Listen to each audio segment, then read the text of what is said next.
The Victorian era was a period where the middle classes were the leading class. The middle classes made work ethic, sense of duty, independency, and economic moral the fundament of the society. In art and literature, the artists emphasize on the social classes, the discussion of the lower society's lack on sex drive and social discipline. The relationships in the families were very strict. The father was the head of the family and his words were law. Children were only allowed to speak when they were asked. I have chosen two paintings from William Powell. William Powell was one of the greatest painters of the social scene from the Victorian era. He was born on the 19th of January 1819 and he died the 9th of November 1909.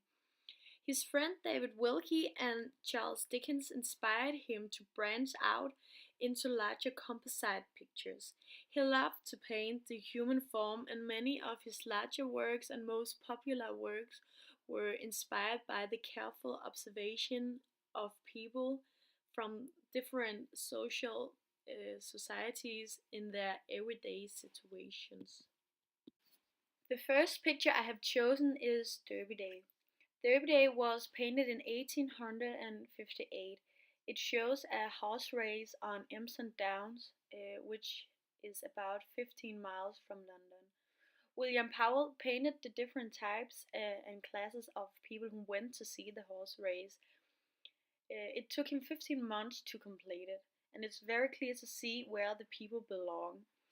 In the top of the picture you see the rich people in their horse carriages, while in the bottom you see the poor children who sits and look at them with their bare feet.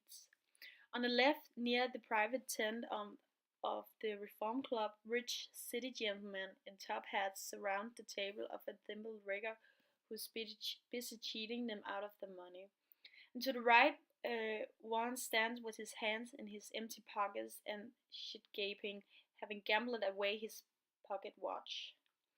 By the placement in the picture, Powell shows how the view in the English society was. The high society class were in the top, while the lower society class were in the bottom, looking up at the high society class and wished they were them. The painting is 4 inches by 88 inches. The second picture I have chosen is Many Happy Returns. And Many Happy Returns was painted in 1856. It's the most important painting by William Powell in the collection of the Mercer Art Gallery in Harrogate. The painting shows a little girl's birthday party from the Victorian era, and you can see how the family sits around the table with good food and presents. In the left side of the picture stands a woman with more presents for the girl. It's clearly to see that the girl and her family are in the high society. And in the right side of the picture sits the eldest man and reads the paper. He is probably the grandfather. And even though it is his granddaughter's birthday, he doesn't have time to leave and celebrate her because he reads the newspaper. And the picture actually shows William Powell's own family. It shows the celebration of his daughter Alice when she turned 6 years old. Powell was unlike many other men in the Victoria area because he loved to spend time with his family and children, and he was a very beloved father. And the picture is painted on oil on canvas dimension, and it is 80 inches by 112 inches.